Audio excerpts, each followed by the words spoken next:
اعوذ باللہ من الشیطان الرجیم، بسم اللہ الرحمن الرحیم۔ ہم سورۃ النحل پڑھ رہے ہیں اور آج انشاءاللہ آیت نمبر 15 سے پڑھیں گے۔ گزشتہ ہفتہ ہم نے جو آیات پڑھی ہیں ان میں اللہ تعالیٰ اپنی ان نعمتوں کا ذکر کر رہے ہیں جو اس نے اپنے بندوں کے لیے پیدا کی ہیں، مہیا کی ہیں، جس میں زندگی گزارنے کے سارے وسائل ہیں، اور یہ گویا کہ ربوبیت کی نشانیاں ہیں ساری کے بتایا جا رہا ہے کہ تمہارے رب نے کیا کیا انتظامات کیے ہیں تمہارے لیے، تمہاری زندگی گزارنے کی جو ضروریات ہیں، تمہیں جو وسائل چاہیے سب اس نے دیے ہیں۔ تو یہ ذکر آگے بھی انشاءاللہ آیت نمبر 15 میں بھی انہی نعمتوں میں سے ایک بڑی نعمت ہے، بلکہ سب سے بڑی اس لحاظ سے نعمت کہ یہ زمین جس پہ ہم زندگی گزار رہے ہیں، تو اس زمین کو کس طرح اللہ تعالیٰ نے ہمارے لیے سازگار بنایا، تو اس کا ذکر اللہ تعالیٰ کر رہے ہیں۔ وَأَلْقَى فِي الْأَرْضِ رَوَاسِيَ أَن تَمِيدَ بِكُمْ وَأَنْهَارًا وَسُبُلًا لَعَلَّكُمْ تَهْتَدُونَ۔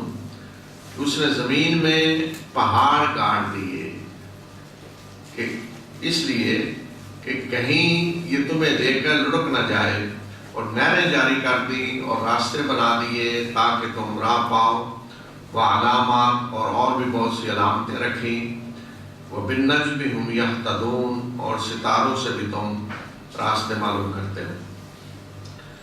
تو یہ زمین جو ہے اس کو اللہ تعالیٰ نے کس طرح سازگار بنایا۔ پیچھے جو ہم نے آیات پڑھی ان میں تو بتایا اس زمین میں اللہ نے پیدا کیا کہ تمہارے لیے آسمان سے پانی نازل کیا، اور اس میں سے کس طرح فصلیں اگتی ہیں ان کا ذکر کیا، پھر رات اور دن کو تمہارے لیے مسخر کیا، چاند اور سورج کو تمہاری خدمت میں لگایا، انواع و اقسام کی چیزیں تمہارے لیے پیدا کی، سمندر کو مسخر کیا، اس سے تم رزق بھی نکالتے ہو، یعنی مچھلی کا گوشت اور زیور۔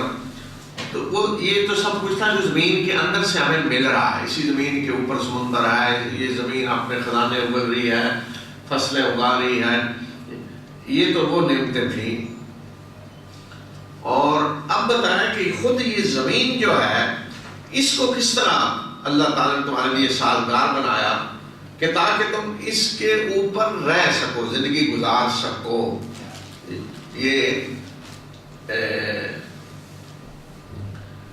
ہمارے ہاں جو جن دوستوں کو کوئی واسطہ پڑتا ہے دیہاتی زندگی، جانور وغیرہ آدھی، تو آپ دیکھتے ہیں مثلاً گھوڑا ہے جس پہ سواری کی جاتی ہے، تو شروع میں اگر گھوڑے کا بچہ ہے، جوان ہوا ہے، اس پہ کسی نے سواری نہیں کی تو اس کو بیٹھے تو وہ گرا دے گا، بلکہ ممکن ہے وہ ہاتھ پاؤں توڑ بیٹھے آدمی، تو اس کو آہستہ آہستہ پھر وہ تیار کرتے ہیں۔ جی ہمارے پنجابی زبان میں میرے خیال اس کے لیے لفظ بولتے ہیں لادو کٹنا، جی یعنی اس کو اس کے لیے تیار کرتے ہیں، سدایا جاتا ہے اسے کہ اوپر کو بیٹھے تو گرائے نہیں اس کو۔ تو جب وہ سدا دیا جاتا ہے تو آرام سے بچہ بھی اوپر بیٹھ گیا تو کوئی نہیں، وہ اس کی جو ہے وہ باغ ہاتھ میں لے کے ادھر ادھر لے جا رہا ہے اسے، یہی حال اونٹ کا ہے، یہی حال گدھے کا ہے، یہی حال خچر کا ہے۔ لیکن اگر ان میں سے کوئی بھی گھوڑا ہو، گدھا ہو، سارے تو ان میں سے کسی پہ اگر کوئی بیٹھا نہیں، ابھی سدایا ہوا نہیں ہے، تو اوپر کو بیٹھے گا تو وہ گرا دے گا، اوپر کو بیٹھے گا گرا دے گا۔ تو اسی طرح زمین جو ہے اللہ تعالیٰ بتا رہے ہیں کہ اس زمین کو ہم نے تمہارے لیے اس طرح ہموار کیا ہے، اور اگر ہم نہ کرتے یہ تمہیں گرا دیتی اوپر سے، تم اس کے اوپر ٹھہر نہیں سکتے تھے، تم اس کے اوپر ٹھہر نہیں سکتے، تمہیں لے کر یہ چھولے کھانے لگتی، جو جیسے زلزلے آتے ہیں آج کل۔ تو ابھی اللہ تعالیٰ نے کس طرح اس کو اس طرح ہموار کیا، اس زمین کو اس طرح سازگار بنایا کہ ہم انسان جو اس کے اوپر زندگی گزار رہے ہیں تو ہمیں لاکھوں اگر کروڑوں سال، مثلا اگر آپ کہیں جی کائنات کب سے شروع ہوئی ہے، انسان کب سے اس زمین میں آباد ہوا ہے، تو سائنسدان تو کروڑوں سال کہہ رہے ہیں نا زمین بنی. تو اچھا، تو جب سے انسان اس زمین پہ آباد ہوا ہے، اس نے آ کر زندگی گزارنی شروع کی ہے،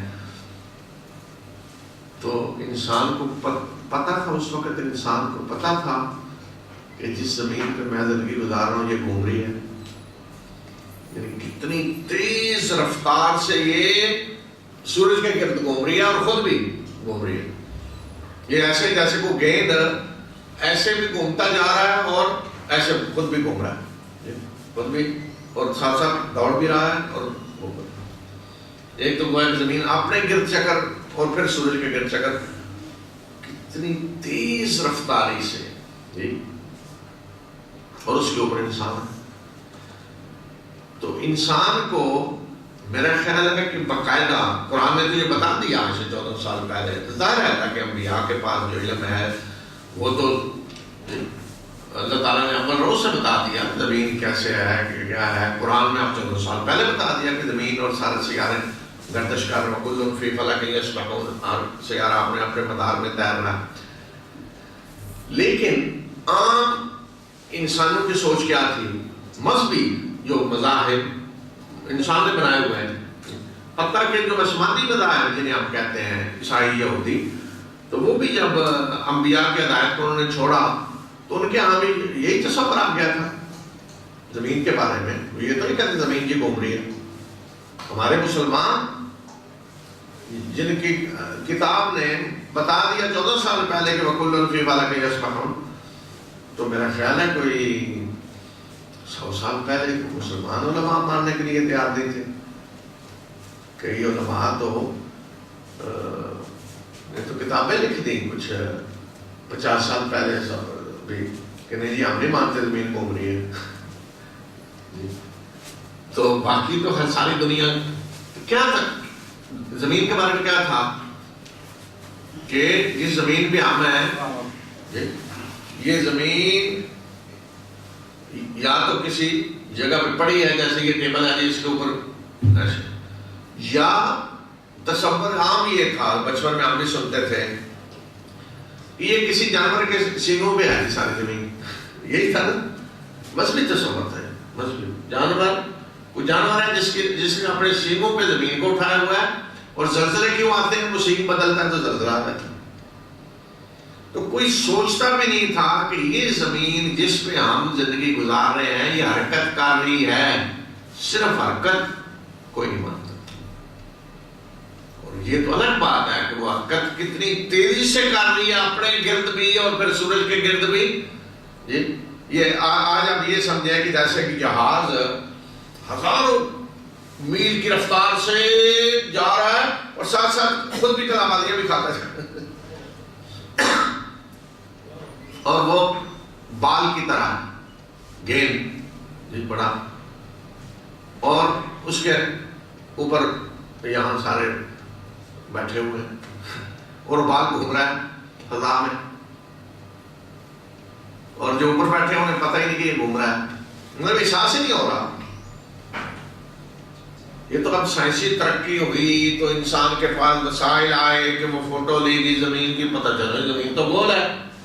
یہی بات نا، فوٹو جب لی گئی پتہ چلا زمین تو گول ہے. اوپر جا کے فضا میں جب فوٹو لی گئی نا زمین، پتہ چلا زمین تو گول ہے. اچھا ہم ایسی زمین پہ ہیں، وہ ایک گیند ہے جس کے ادھر بھی وہ جس طرح ادھر آ رہا ہے ادھر آ رہا ہے سارے، اور کسی کو پتہ ہی نہیں کہ ہم اس زمین پہ ہیں جو حرکت کر رہی ہے اتنی تیز اور جو گول ہے. کسی کو احساس بھی ہوتا تھا. اور یہ اب حقیقت ہے.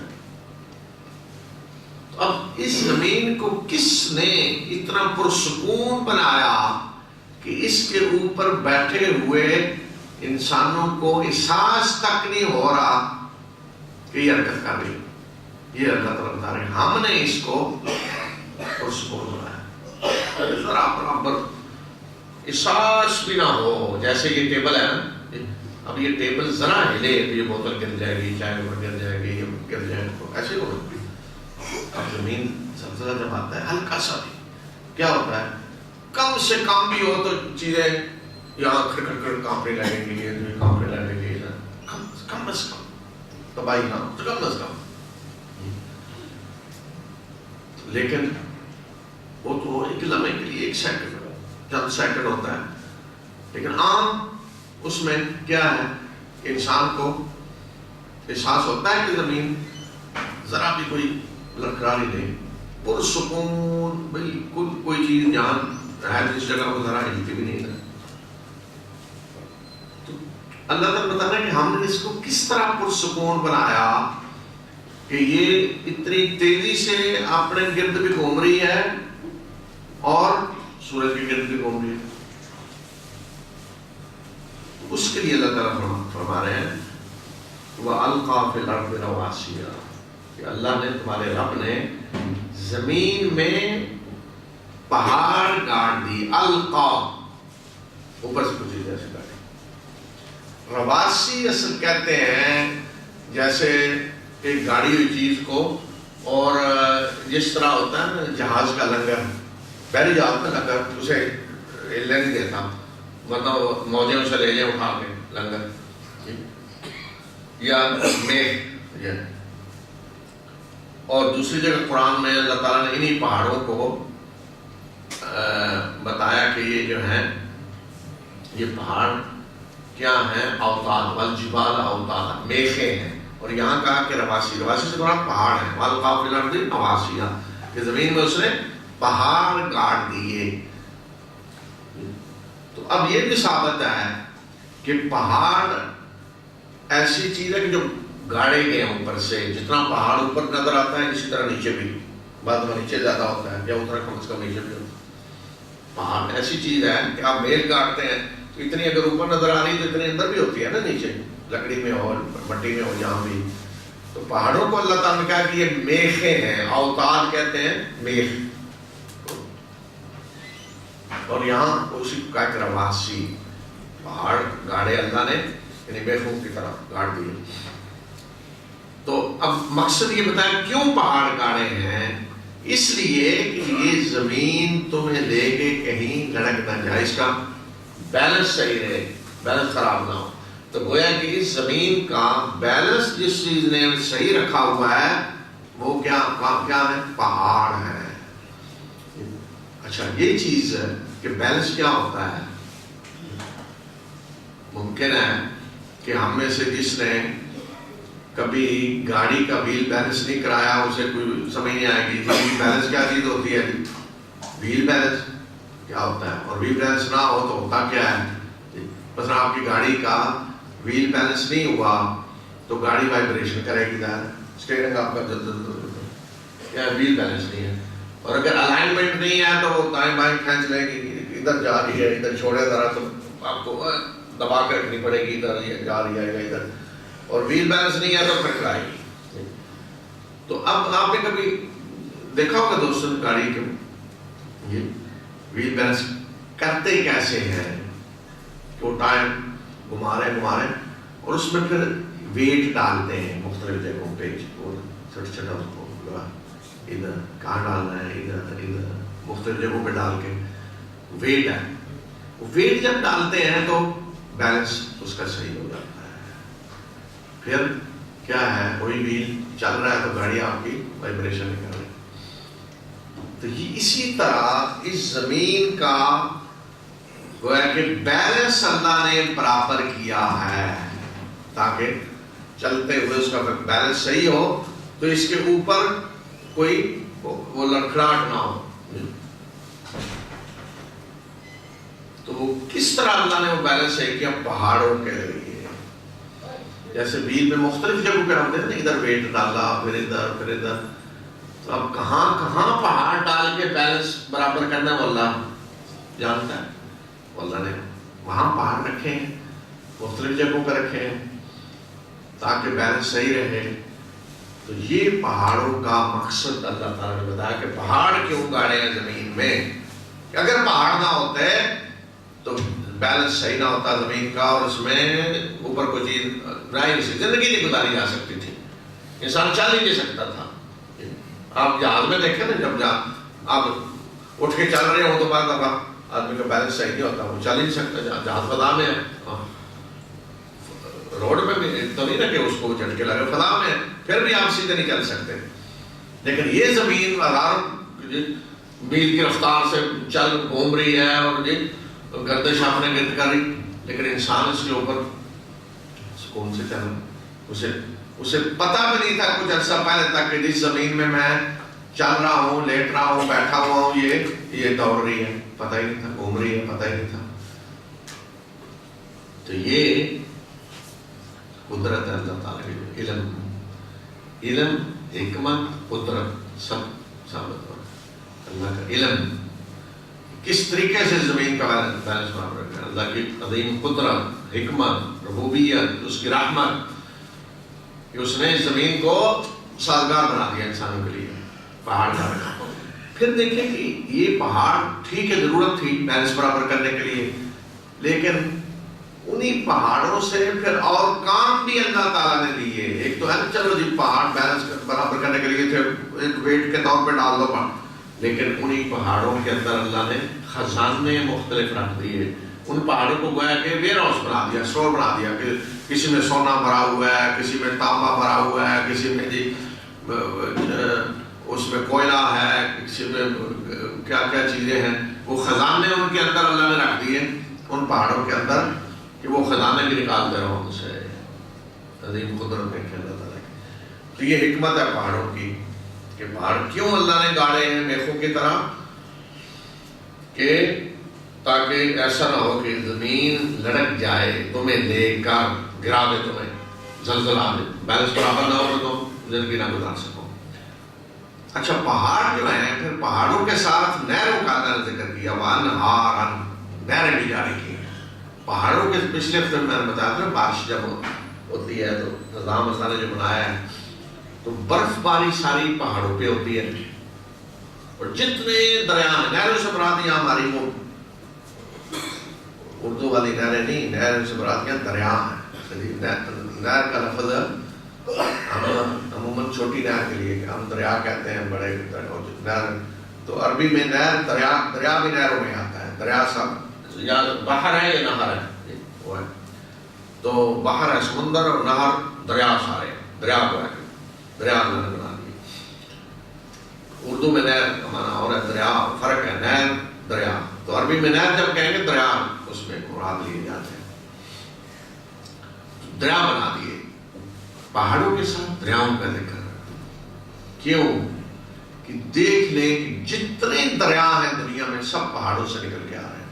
کوئی دنیا کا ایسا دریا نہیں ہے کہ جس کا منبع پیچھے پہاڑ نہ ہو. کوئی ہمالیہ سے نکل رہا ہے، کوئی کہیں سے، کوئی کہیں سے، جو بھی جس خطے میں جو بھی دریا ہے پیچھے پہاڑوں سے آ رہا ہے. کیونکہ پہاڑوں میں اللہ تعالیٰ نے وہ سارے اسٹور بنا دیے ہیں. برف جم رہی ہے اور وہ برف پھر پگھلتی آہستہ آہستہ دریاؤں کی شکل اختیار کرتے ہیں. نیچے پانی شروع ہوتا ہے اور وہیں چشمے ہیں سارا. تو جتنے دریا ہیں پہاڑوں سے، اس لیے پہاڑوں کا ذکر جب کیا کہ پہاڑوں کی حکمت کیا تھی زمین کا بیلنس برابر کرنا، لیکن ان سے اللہ نے اور کیا کیا کام لیے ہیں. انہی کے اندر خزانے رکھ دیے سارے انسانی ضروریات وسائل کے، اور انہی پہاڑوں کو اللہ تعالیٰ نے سٹور بنا دیا. چھت ان کی پہاڑوں کے اوپر، نیچے خزانے ہیں، اوپر کیا ہے برف باری، برف، اور وہ پگھل کر اسی سے دریا سارے جاری ہو رہے ہیں. اچھا پھر یہ دریا پانی تقسیم کرتے کرتے لوگ پیدا کھاتے جو بچتا ہے وہ سمندر میں جا رہا ہے. اب ہر جب گاڑے بیلنس برابر کرنے کے لیے تو اس میں یہ بھی تو ہو سکتا تھا نا کہ پہاڑ تو گاڑ دیا، اب جی رستے ہی نہ رہے، لوگ کہیں بند ہو جائے. ادھر بھی پہاڑ لوگ اندر بند ہو گئے ہیں، کہیں جا نہیں سکتے. تو اس لیے ساتھ یہ بھی بتا دیا کہ پھر سبل، راستے بھی اللہ نے بنائے. اس طرح نہیں کہ پہاڑ اس طرح بند ہے کہ کوئی راستہ ہی نہیں ہے، وہاں پھر راستے بھی اللہ نے رکھے ہیں. در جسے کہتے ہیں درے، تو درے بھی رکھے ہیں کہ تاکہ ان پہاڑوں کے اندر جو وادیاں ہیں، جو زمین ہے، وہاں لوگ جا سکیں. تو تو یہ درے فرمایا کہ راستے رکھے، درے بھی رکھے، لعلکم تہتدون، تاکہ تم راہ ہو. یہاں ہدایت اس معنی میں نہیں، تہتدون ہدایت پاؤ کا مطلب وہ نہیں جو ہم دوسرا کہتے ہیں ہدایت اللہ کی طرف سے جو ہدایت دین کی، وہ نہیں. یہاں ہدایت کا مطلب ہے راستہ پاؤ، تاکہ تم میرے راستے معلوم ہو، ان دروں کے ذریعے راستے معلوم ہو. اور اسی طرح فرمایا کہ وہ علامات، یہی راستے جو ہیں معلوم کرنے کے لیے اللہ نے علامتیں بھی رکھ دی ہیں بہت ساری. صحراؤں میں جائیں علامتیں ہوں گی، اگر علامتیں نہ ہوں صحرا پورا ایک جیسا تو انسان بھٹکتا پھرے گا. اس لیے اللہ نے علامتیں رکھی ہیں، یہ صحرا میں اس جگہ یہ ہے. عجیب و غریب کوئی پتہ چلے گا صحرا میں ایک عجیب سا پتھر کھڑا ہے، جی علامت ہے، وہ نشانی ہے کہ ادھر سے یہ پتھر جو ہے نشانی، ادھر سے یہ راستے ادھر جائیں گے. پھر صحراؤں کے اندر اچانک ایک دیکھے گا چھوٹا سا پہاڑ ہے کہیں، وہ علامت کے طور پہ اللہ نے رکھا ہوا ہے. پھر پہاڑوں کو بھی دیکھیں کہ سارے پہاڑ ایک رنگ کے نہیں ہوتے، کوئی چھوٹا ہے کوئی بڑا ہے، کسی کا رنگ یہ ہے، کسی کا سرخ ہے، کسی کا سیاہ ہے، مختلف رنگ ہیں، مختلف ان کی عجیب و غریب شکلیں ہیں، تاکہ پہچان دیا جائے، نشانی بن جائے کہ یہ پہاڑ ہے. اس پہاڑ کے ذریعے وہاں فلاں پہاڑ سے راستہ ادھر جاتا ہے، فلاں پہاڑ پہ پہنچے تو ادھر قریب یہ ہے. یہ ان پہاڑوں کو اس طرح اللہ نے بنایا. علامتیں بھی ہیں وہ راستے معلوم کرنے کے لیے. اور اس لیے دیکھیں کہ جو بھی لوگ پہاڑوں میں رہتے ہیں، ہزاروں پہاڑوں کے بعد ہزاروں، اب مثلا ادھر مکہ جائیں یا مدینہ کی طرف بھی، مکہ سے مدینہ پہاڑ ہی پہاڑ ہے راستے میں. لیکن آپ حیران ہوں گے کہ کوئی ایسا پہاڑ نہیں ہے جس کا لوگوں نے نام نہ رکھا ہوا. دنیا میں کہیں چلے جائیں، ہر پہاڑ کا وہاں جو لوگ قریب رہتے ہیں انہوں نے ایک نام رکھا ہوتا ہے. اب مکہ میں بھی آپ دیکھتے ہیں ایسے جیسے مکہ پہاڑوں کے اندر گھرا ہوا ہے، پھر دور رکھتے جائیں پہاڑ ہی پہاڑ، پہاڑ ہی پہاڑ، لیکن ہر پہاڑ کا ایک نام ہے.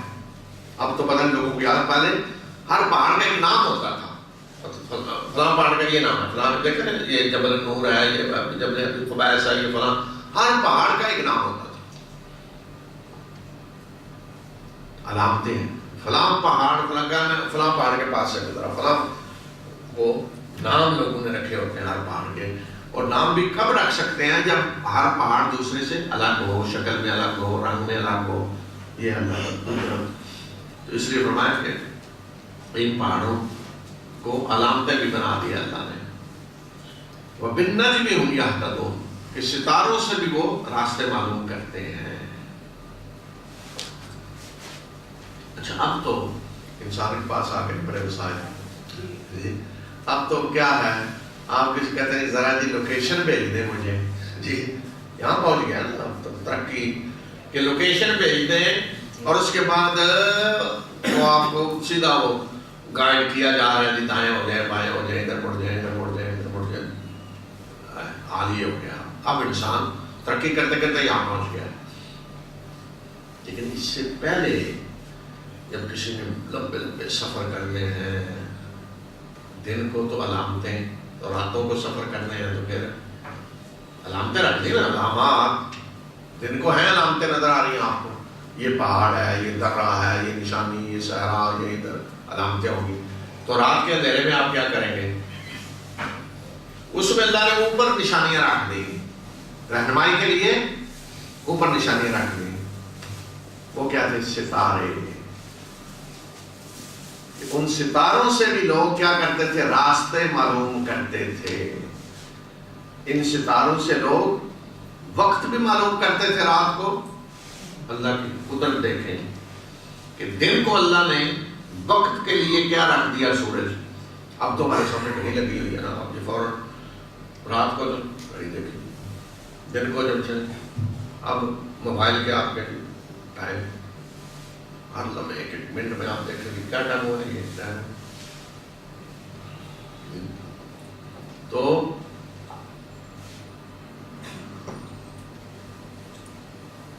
لیکن پہلے دن کو وقت معلوم کرنا ہے کیا ہے، تو اس کے لیے اللہ نے کیا رکھا تھا؟ سورج.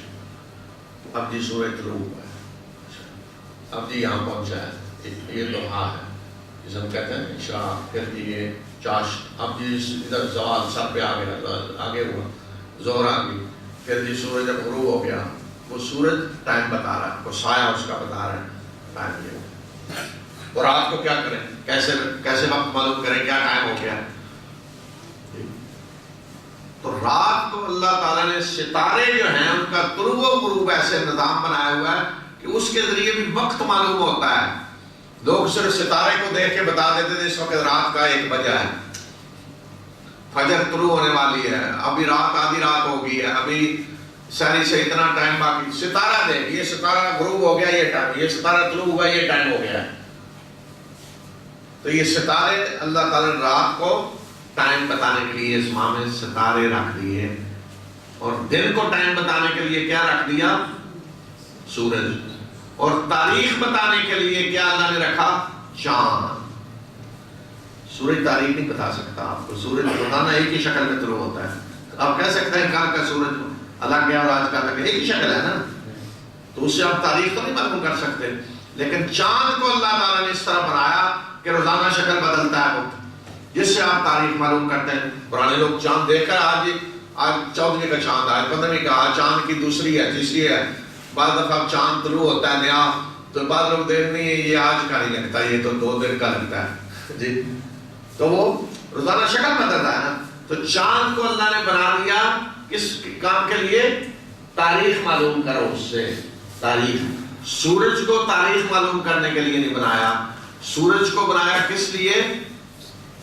اس سے ٹائم پتہ چلے گا۔ ویسے تو سورج کے اور عظیم فائدے ہیں، اس کی حرارت کے بغیر ہم زندہ نہیں رہ سکتے، اس کی روشنی، اس کی حرارت، اور کیا کیا کیا کیا، یہ تو ایک میں چھوٹی چیز بنا ہے۔ ایک حصہ یہ بھی ہے سورج کے جو لاکھوں اس کے وہ ہیں فائدے، اس میں ایک چھوٹا سا کہ وہ ٹائم بھی دن کو بتا رہے ہیں۔ اب رات کو ستارے ٹائم بھی بتا رہے ہیں، اور دوسرا کام کئی ستارے ہیں جو آپ کو رہنمائی کرتے ہیں، جس سے راستے معلوم ہوتے ہیں، اور خصوصاً جو 2 سمندر میں جاتے ہیں وہ زیادہ جانتے ہیں۔ پہلے بحری جہاز کی رہنمائی اس ستاروں سے ملتی تھی، کدھر جانا راستے معلوم کرتے ہیں، وہ بن نجمی امیت تنبیہ ہے۔ لیکن یہ مطلب نہیں ستاروں سے رہنمائی پاتے ہیں کہ اس سے مراد علم نجوم ہے کوئی جی، جو بنا دیا لوگوں نے وہ ستارہ یہ ہے، اور ستارہ طلوع ہوا تو یہ ہوگا، اور ستارے گردش میں ہیں تو ستارے تو اللہ نے آپ کی خدمت میں لگائے ہوئے ہیں۔ وہ جو گردش کر رہے ہیں نا وہ ہمارے لیے کر رہے ہیں، ہماری خدمت میں لگے ہوئے ہیں۔ طلوع ہوتے ہیں تو ہماری خدمت کے لیے، غروب ہوتے ہیں تو ہماری خدمت کے لیے۔ تو وہ کسی پہ اثر انداز ہونے والے نہیں ہیں، نہ سورج اثر انداز ہو رہا ہے کسی کی قسمت کی اثر انداز، اس سے اثر انداز سورج ویسے تو ہو رہا ہے، اس کی حرارت کا ہم پہ اثر ہو رہا ہے، اس کی تپش کا، اس کی روشنی کا، اس کے ذریعے فصلیں پکتی ہیں۔ چاند کا بھی فصلوں پہ اثر ہوتا ہے، مد و جزر سمندر کی اس کا تعلق چاند سے ہے۔ یہ ہیں چیزیں کہ جو ستاروں کا بھی اس لحاظ سے اثر ہوتا ہوگا، فصلیں جس کے فصلوں سے تعلق، اور بہت ستارے ممکن ایسے ہوں جن کا فصلوں سے تعلق ہو، سمندروں سے، ان چیزوں سے وہ کیا کیا خدمت انجام دے رہے ہیں، کتنے خادم اللہ نے لگائے ہوئے ہیں ہم نہیں جان سکتے تعداد۔ لیکن یہ کہ ستارے کسی کی قسمت بناتے ہیں، بگاڑتے ہیں کسی کی، یہ شرک ہے جو لوگ یہ کرتے۔ کسی ستارے کے پاس اختیار نہیں کہ ستارہ جو ہے وہ یہ ہو گیا تو قسمت بگڑ جائے گی اور بن جائے گی، اور ستارے کوئی اختیار نہیں رکھتے ہیں، وہ اللہ کی مخلوق ہے۔ اللہ نے انہیں انسان کی خدمت میں لگایا وہ چل رہے ہیں۔ سورج کو جو ڈیوٹی اللہ نے لگائی ہے وہ انجام دے رہے۔ زمین کی جو ڈیوٹی ہے زمین انجام دے رہی ہے نا، گردش کر رہی ہے۔ کبھی ہوا کہ ایک لمحہ کے لیے بھی لیٹ ہو جائے زمین جتنی رفتار سے ہے لیٹ ہو جائے؟ نہیں۔ تو یہ ساری چیزیں اللہ نے ہماری خدمت میں لگائی ہوئی ہیں، یہ آپ کی مرضی سے نہیں کر رہے، اللہ نے مسخر کیا ہے، تو جن میں یہ ساری چیزیں ہیں۔ اب یہ ساری پیچھے جو نعمتیں پچھلے ہفتے بھی جو آئیں، اور یہ بھی زمین کا بھی ستاروں کا ذکر کرنے کے بعد اللہ تعالیٰ پوچھ رہے ہیں، اپنے بندوں سے پوچھ رہے ہیں کہ افمن یخلق کمن لا یخلق افلا تذکرون، کیا وہ جو پیدا کرتا ہے وہ اس کی طرح ہے جو کچھ بھی پیدا نہیں کرتا؟ کیا تم کچھ سبق نہیں حاصل کرتے، کچھ سمجھ نہیں آتی تمہیں؟ کیا تم فرق نہیں کر سکتے کہ ایک وہ ہے جو پیدا کرتا ہے، جس نے یہ سب کچھ پیدا کیا ہے، جس کا پیچھے دکھ رہا ہے، یہ سورج اور چاند اور ستارے اور زمین اور بارش برسا ہے، فصلیں اگا ہے، جس نے تمہیں بھی پیدا کیا ہے؟ تو ایک وہ ہے اصلی جو پیدا کرتا ہے، جس نے سب کچھ پیدا، وہ اس کی طرح ہوگا جو کچھ پیدا نہیں کرتا، جن کو تم پوج رہے ہو، جن کی عبادت کر رہے ہو، جن کو تم نے خدا بنایا ہوا ہے، بھگوان بنایا ہوا ہے، ان میں سے کسی نے کوئی چیز پیدا کی ہے؟ بتا، کوئی ایک پتا بھی وہ فلاں نے پیدا کیا ہے؟ کوئی وہ چیز معمولی کچھ چیونٹی بھی کسی فلاں نے کو پیدا کی ہے؟ فرمایا کہ افمن یخلق کمن لا یخلق، جو پیدا کرتا ہے وہ اس کی طرح ہوگا جو کچھ پیدا نہیں کرتا۔ دونوں کو برابر کر دیا تم نے، دونوں برابر کیسے ہو سکتے ہیں؟ تو شرک میں یہی ہوتا ہے کہ دوسروں کو بھی شریک اللہ کا پارٹنر بنا دیتے ہیں۔ کس میں؟ اس میں نہیں کہ پیدا کرنے میں ان کا کوئی حصہ ہے، یہ تو نہیں کو کہہ سکتا کسی نے پیدا کیا ہے، وہ تو خود پیدا ہوئے۔ تو کس میں شریک کرتے ہیں اللہ کے ساتھ؟ اللہ کی عبادت میں انہیں شریک کر دیتے ہیں۔ تو جب وہ خلق میں شریک نہیں ہے، کوئی چیز پیدا کرنے میں شریک نہیں ہے، تو اللہ کی عبادت میں وہ شریک کیسے ہو سکتے ہیں؟ یہ سوال ہے۔ افلا تذکرون، کیا تمہیں سمجھ نہیں آتی کہ نہیں؟ اتنی بات معمولی بھی تم نہیں سمجھ سکتے کہ جو کچھ بھی پیدا نہیں کرتا اسے اس کے برابر لا رہے ہو، عبادت میں شریک ٹھہرا رہے ہو کس کی؟ جس نے سب کچھ پیدا کیا ہے۔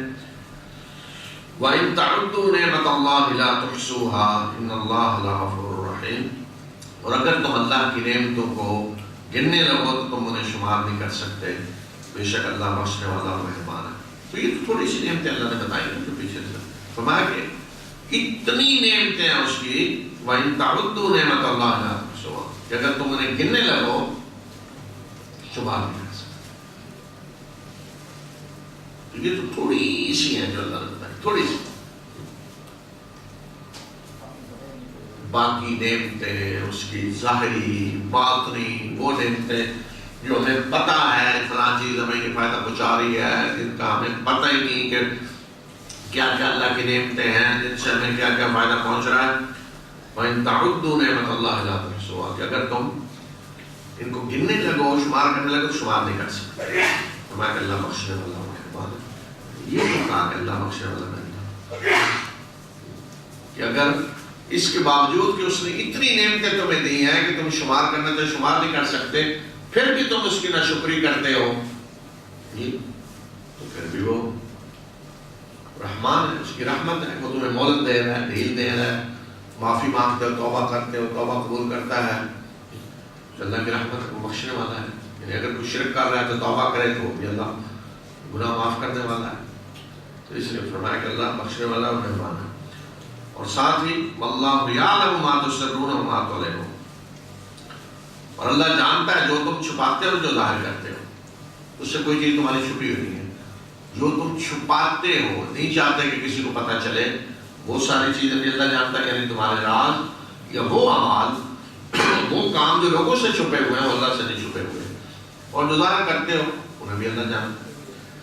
والذین یدعون من دون اللہ لا يخلقون شيئا وهم يخلقون، اور جنہیں تم اللہ کے سوا پکارتے ہو وہ کچھ نہیں پیدا نہیں کرتے بلکہ وہ تو خود پیدا کیے گئے ہیں۔ اموات غیر احیاء، وہ مردہ ہیں زندہ نہیں ہیں۔ وما یشعرون ایان یبعثون، اور انہیں تو یہ بھی پتہ نہیں کہ انہیں کب اٹھایا جائے گا، مرنے کے بعد کب اٹھایا جائے گا۔ اب لوگ بعض دفعہ کہتے ہیں کہ نہیں جی وہ تو لکڑی پتھر کے بت ہیں جنہیں لوگ پوجتے ہیں۔ اب یہاں دیکھیں کیا کہا جا رہا ہے کہ جنہیں تم اللہ کے سوا پکارتے ہو، یعنی جن کی عبادت کرتے ہو، لا یخلقون شیئا، وہ کچھ پیدا نہیں کرتے، وہم یخلقون، بلکہ انہیں پیدا کیا گیا ہے، انہیں اللہ نے پیدا کیا ہے۔ اموات غیر، وہ مر چکے ہیں، زندہ نہیں ہیں۔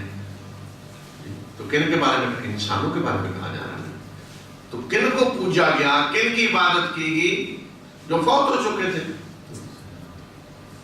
تو فرمایا کہ یہ جن کی تم عبادت کر رہے ہو وہ تو اب فوت ہو چکے ہیں، سارے وہ زندہ نہیں ہیں، وہ تو مر چکے ہیں۔ اور مر چکے ہیں اور انہیں یہ بھی پتہ نہیں کہ انہیں اٹھایا کب جائے گا، برزخ میں ہیں، اللہ نے کب انہیں زندہ کرنا ہے، اٹھایا نہیں، زندہ کب کیا جائے گا انہیں تو کوئی پتہ نہیں۔ اس سے ثابت ہوا کہ یہاں کون مراد ہیں جن کی عبادت کے بات ہو رہی ہے، وہ انسان کہ جن کی اللہ کے ساتھ جنہیں عبادت میں شریک ٹھہرایا جاتا ہے۔ اب کن کو اللہ کے ساتھ عبادت میں شریک ٹھہرایا گیا انسانی تاریخ میں؟ اللہ کے نیک بندے جو گزرے، جو اللہ کے نیک بندے گزرے ہیں، تو ان کو ان کی وفات کے بعد لوگوں نے اللہ کے شریک ٹھہرانا شروع کر دیا۔ بڑے نیک آدمی، بڑے بزرگ، تو یادگار کے لیے ابتدا میں بت بنائے۔ قوم نوح کے جو بت تھے سارے، حضرت عبداللہ بن عباس رضی اللہ تعالیٰ عنہما کہتے ہیں کہ قوم نوح جن کا قرآن میں ذکر ہے نا کہ لا تذرن آلہتکم ولا تذرن ودا ولا سواع ولا یغوث ویعوق ونسر، ود، سواع، یغوث، نسر، یہ سارے بت تھے قوم نوح کے۔ تو حضرت عبداللہ بن عباس کہتے ہیں کہ یہ سارے نیک لوگ گزرے تھے قوم نوح میں، اللہ کے نیک بندے گزرے تھے۔ تو جب یہ فوت ہوئے تو شروع میں کیا ہوا، لوگوں نے کہا کہ ان کی یاد کے لیے ان کا مجسمہ بنا کے رکھ لیں، یاد، تاکہ ہم یاد رکھیں ان کو، مجسمہ بنا کے رکھ لیا، جیسے آج فوٹو بنا لی کسی، مجسمہ بنا کے رکھ لیا۔ اب وقت گزرنے کے ساتھ ساتھ جب 400-500 سال گزر گئے، آہستہ آہستہ ان کی عبادت شروع ہو گئی، وہی مجسمے بت بن گئے۔ تو یہ بت ایسا نہیں ہوتا کہ کسی نے، بت کے پیچھے کوئی شخصیت ہوتی ہے جس کا بت بنایا جاتا ہے، ان کے بت بن گئے۔ اور قوم نوح پہ عذاب آیا، قوم ساری تباہ ہوئی، جو لوگ بچے ان سے آگے نئی نسل چلی، اور وہ بت لیکن پھر آگے منتقل ہو گئے نہیں اگلی قوم میں منتقل ہو گئے۔ تو اب مثلا مکہ میں جو بت تھے بڑے بڑے، لات اور منات اور عزا، تو یہ کیا تھے؟ ایسے ہی مثلا کسی نے کوئی پتھر کاٹ کے کھڑا کر دیا، نہیں، ہر ایک کے بارے میں پڑھے دیکھے کیا کہ وہ جی کوئی نیک بندہ تھا جس کا بعد میں مجسمہ بنایا اور اس پہ پوجا شروع ہو، فلاں نیک بندہ تھا اس کا مجسمہ بنایا اور پوجا شروع ہو۔ تو پھر ہر قوم نے اپنے اپنے اس طرح بنا لیے۔ تو آج مسلمانوں کے اندر بت تو نہیں ہے، لیکن آج کیا ہوتا ہے، اللہ کے نیک بندے جو گزرے ہیں ان کی قبریں مزار بنائے اور وہاں عبادت شروع کر دی۔ اب ان کے طواف ہو رہے ہیں، سجدے ہو رہے ہیں، وہاں قربانیاں دی جا رہی، جا کر نظریں، نیازیں، چڑھاوے، یہ سب عبادت ہے نا۔ عرس حج ہے پورا، آپ دیکھتے ہیں نا ہر ایک کا عرس، کوئی قبر نہیں جہاں عرس نہ ہوتا، ایک دن مقرر ہے جی، یا 2 دن 3 دن، کہیں 3 دن ہوتے ہیں، کہیں 4، کہیں 2، کہیں ہفتہ بھی ہوتا ہے۔ تو وہاں لوگ پھر دور دور سے سفر کر کے آتے ہیں جی، ایک نیکی سمجھ کے، بڑا اچھا دن مقرر ہے۔ وہاں پھر خاص پروٹوکول ہوتے ہیں، یہ رسم ہو رہی ہے، یہ ہو رہا ہے، یہ دیا جلایا جا رہا ہے، وہ کیا جا رہا ہے، وہ طے روزانہ، یہ آج یہ ہوگا، طے بنتا ہے۔ جیسے ہوتا ہے نا حج میں، آج ہی مزدلفہ میں ٹھہرنا ہے، آج منا میں جانا ہے، آج عرفات میں جانا ہے، واپس آ کے آپ نے پھر یہ وہ پوری وہاں رسمیں بڑی ہوتی ہیں، 3 دن ہیں تو آج کیا ہوگا، پھر کیا ہونا ہے، پھر یہ سارا۔ تو لوگ دور دور سے آتے ہیں۔ تو یہ کیا ہے؟ یہ حج ہے، یہ عرس، یہ ہم کہتے ہیں یہ حج ہے، سارے اللہ کے گھر کے مقابلے میں ہر ایک حج ہو رہے ہیں اور عمرے ہو رہے ہیں۔ حج تو ہے جب جو عرس کے لیے مقرر تاریخ ہے وہ حج ہے، اور باقی عمرہ کدھر جا رہے ہیں جی؟ وہ انڈیا میں کیا ہے جی، اجمیر شریف، پاکستان سے جا رہے ہیں جی اجمیر شریف، کیا مطلب دوسرے لفظوں میں کہتے ہیں کدھر جا رہے ہیں جی؟ عمرہ کرنے جا رہے ہیں نا، اور کیا ہے؟ آپ کہیں کہتے ہیں پاکستان سے جی مکہ آ رہے ہیں اللہ کے گھر عمرہ کرنے، اور اجمیر شریف جا رہے ہیں، تو وہاں پہ کیا ہے؟ وہ بھی عمرہ ہے، لفظ وہی ہے۔ عمرہ کیا ہے کہ آپ سفر کر کے اپنے گھر سے لمبا اللہ کے گھر آ رہے ہیں، عمرہ سفر کر ایک جگہ جا رہے ہیں، کس کے لیے؟ خاص عبادت کرنے، زیارت کرنے خاص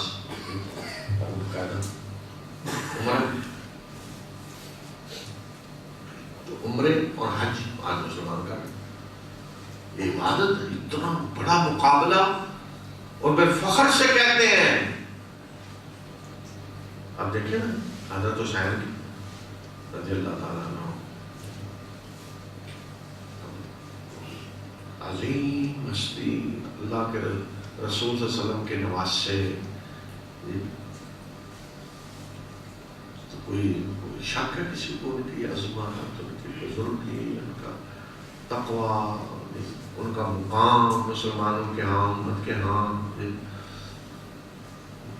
لیکن بدقسمتی کیا ہے کہ اب ان کی قبر پہ حج ہو رہا ہے، اور پھر فخر سے کہتے ہیں کہ حج سے زیادہ اس میں زیادہ لوگ ہوتے ہیں، حج میں مقابلے میں وہاں کہتے ہیں تعداد زیادہ ہے، جتنے لوگ مکہ آتے ہیں اس سے زیادہ کربلا جائیں، بڑے فخر سے بتاتے ہیں مقابلہ ہے اللہ کے، اللہ کے گھر سے.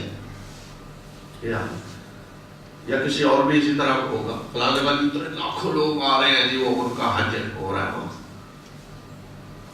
یہ ہوا شرک ہمیشہ کہ اللہ کے نیک بندے جو گزرے ان کو ان کی وفات کے بعد لوگوں کی ان سے جو محبت تھی، ان کی نیکی کی وجہ سے، ان کے تقویٰ کی وجہ سے، ان کے کردار کی وجہ سے وہ لوگوں میں محبوب تھے، اور بعد میں آہستہ آہستہ اللہ کے جو حقوق ہیں انہیں دینے شروع کر دیے.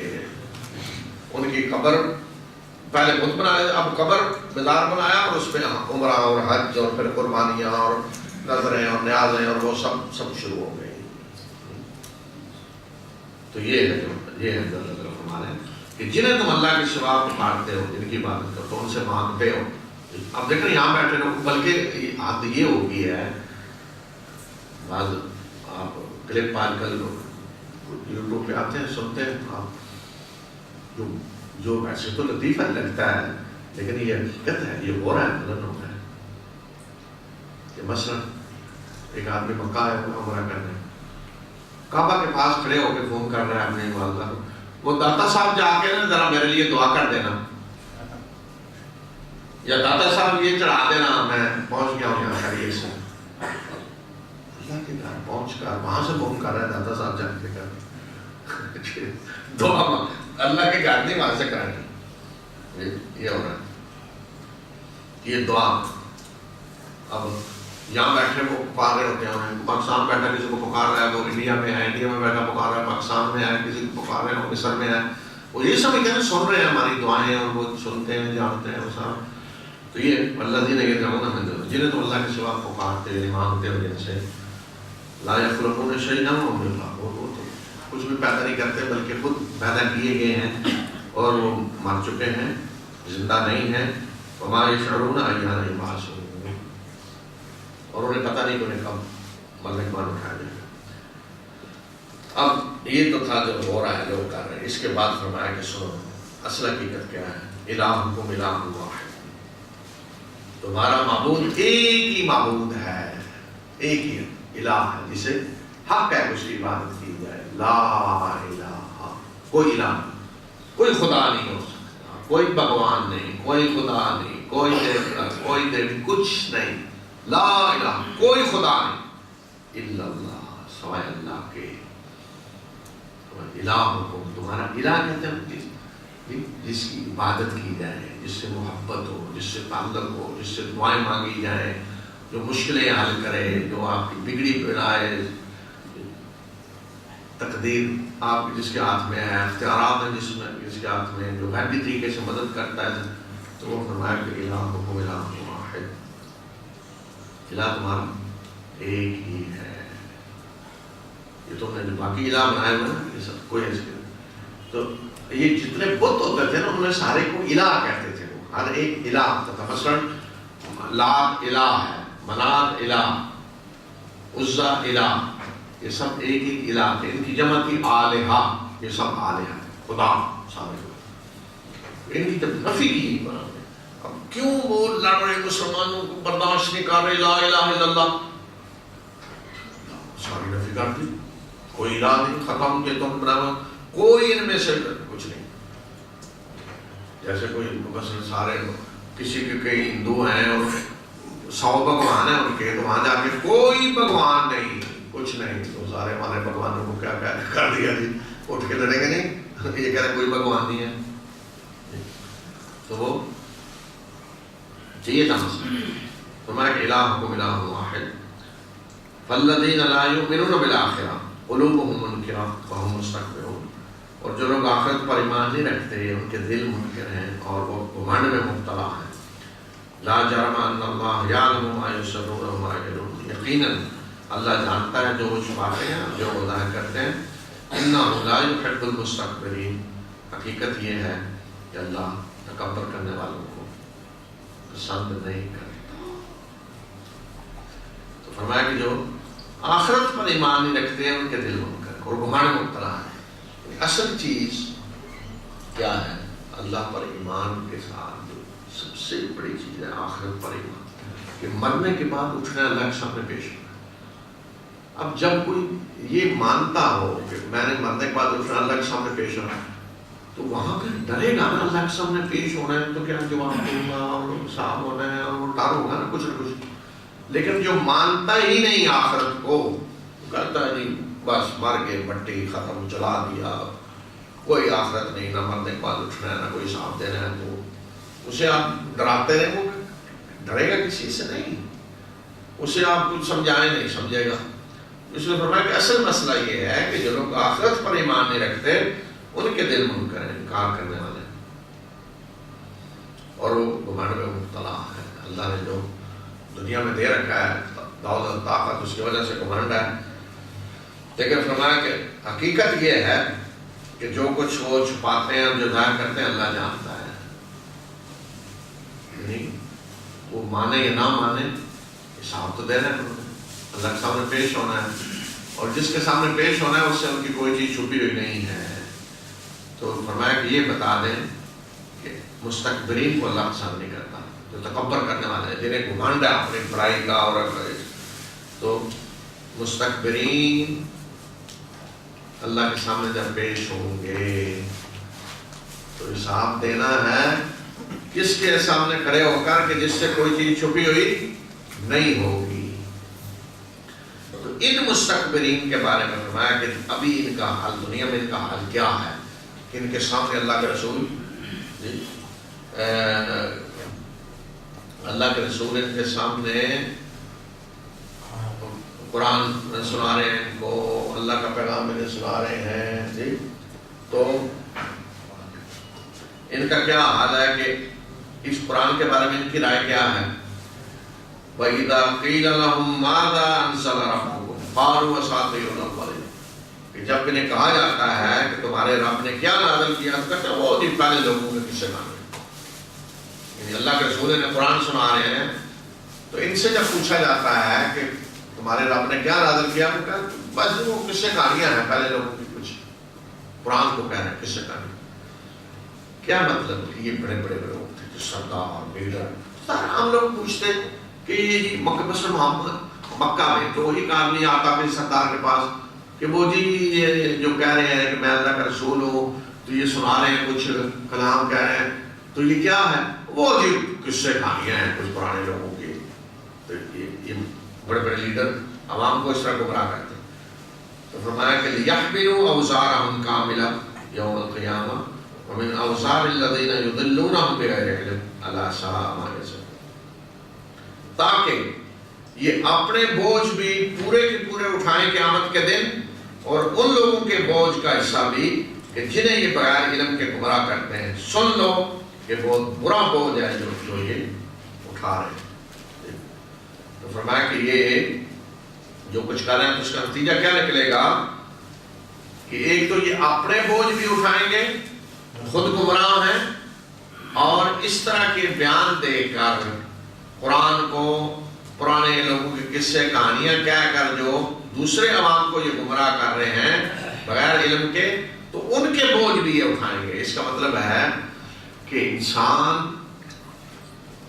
جس کسی کی گمراہی کا سبب بنتا ہے تو اس کا بوجھ بھی وہ اٹھائے گا. اسی طرح جو انسان کسی کی اصلاح کا سبب بنتا ہے، کسی کی ہدایت کا سبب بنتا ہے، تو اس کے اعمال کے اجر میں اس کا حصہ ہوگا۔ یہ فرمایا کہ یہ لوگ اپنے بوجھ بھی پورے کے پورے اٹھائیں گے اور ان لوگوں کے بوجھ بھی جنہیں یہ بغیر علم کے گمراہ کرتے ہیں۔ الا ساء ما یزرون، تو سن لو بہت برا بوجھ ہے جو یہ اٹھائیں گے قیامت کے دن، اپنے بھی اور دوسروں پہ بھی۔ پھر یہ لوگ جو چالیں یہی میں اسی پہ ختم کرتا ہوں، اگلی آیات انشاءاللہ انجام پہ پڑھیں گے۔ تو میں 10 منٹ دیتا ہوں، سوالات اگر آپ پوچھنا چاہیں پوچھ سکتے ہیں۔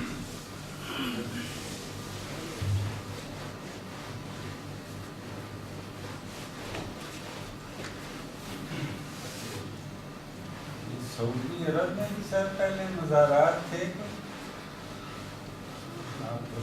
ہاں، مطلب ہے کہ یہ جزیرۃ العرب یہ علاقہ سارا جو ہے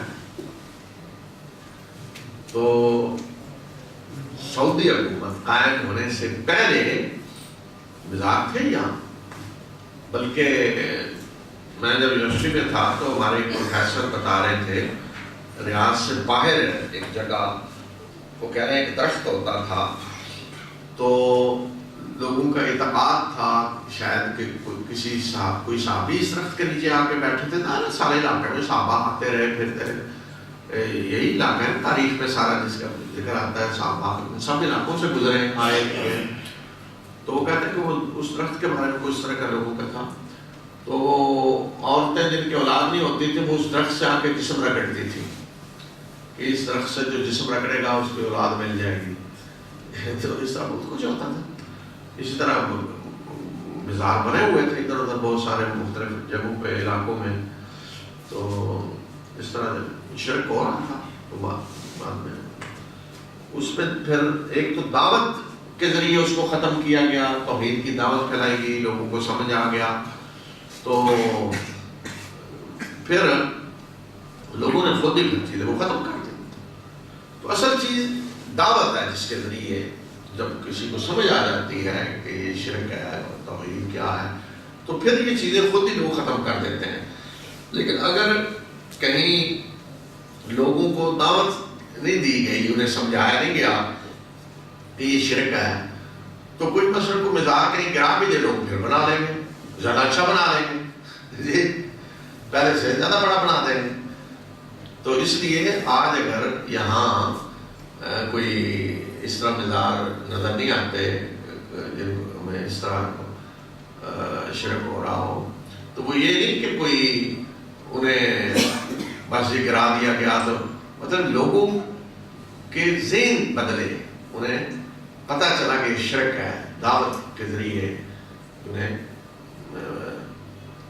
تبدیلی آئی، ان کے ذہنوں میں سب سے پہلے توحید کی انہیں سمجھ آئی، تو پھر خود بخود کر کے ساری چیزیں خود ہی لوگ کرا دیتے ہیں۔ اب دیکھیں نا، مکہ میں رسول اللہ صلی اللہ علیہ وسلم جب تک مکہ میں تھے تو مطلب بت اتنے پڑے تھے، کسی ایک بت کو مسلمان توڑ دیتے تو ایک تو یہ کہ شامت آ جاتی، انہیں موقع مل جاتا نا، یہ دہشت گرد ہے مار دیتے، مسلمانوں کو مارنا بڑا آسان ہو جاتا، دہشت گرد ہے ہمارے بت توڑ رہے ہیں، کسی بت کو کسی مسلمان نے ہاتھ نہیں لگایا، بالکل نبی صلی اللہ علیہ وسلم خود نماز پڑھ رہے ہوتے تھے کعبہ کے سب پہ، تو بت تھے، آپ نے کسی بت کو کبھی ہاتھ لگا کے بھی گرایا؟ کبھی نہیں، کبھی کسی صحابی نے بت گرایا نہیں۔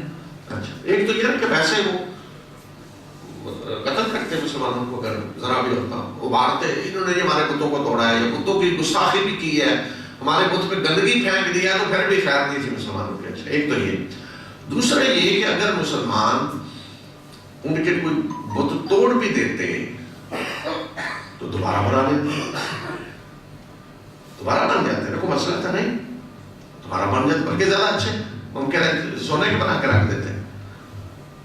تو نبی صلی اللہ علیہ وسلم نے جب بت توڑے ہیں آ کر فتح مکہ کے موقع پہ، تو اس سے پہلے وہ دلوں کے اندر بت توڑ دیے گئے تھے، توحید کی دعوت پہلے پھیل چکی تھی اتنی کہ اب دلوں کے اندر سے بھی بت ٹوٹ چکے تھے، تو اس لیے دوبارہ قوم رکھتا لا کر تو اب جو بدماشی کے ذریعے پھر ہوتا ہے جی ٹھیک ہے اکثریت کے دلوں سے تو بت ٹوٹ چکے ہیں، وہ اس کو سمجھ چکے ہیں یہ شرک ہے، لیکن کچھ لوگ بدماش ہیں، گنڈے ہیں، اور وہ زبردستی کہتے ہیں جی ہم تو رکھیں گے. تو ان بدماشوں کو صرف فتح مکہ کے موقع پہ طاقت کے ذریعے انہیں بتا دیا گیا کہ اب بدماشی نہیں چلے گی بس. یہ ہوا. تو باقی عام لوگ ویسے ہی سمجھ چکے تھے یہ شرک ہے. ان کے پاس ہم جنہیں سمجھتے تھے کہ یہ نفع نقصان کے مالک ہے، کچھ نہیں. تو لوگ تو سمجھتے تھے کہ وہ کسی نے ہاتھ لگا دیا نا بت کو تو پتہ نہیں. حضرت مغیرہ بن شعبہ طائف، ان کا جو بت تھا طائف والوں کا، تو ان کی قوم تھی وہ، تو ان کو نبی صلی اللہ علیہ وسلم نے کہا وہ جا کے جائیں وہ بت توڑیں.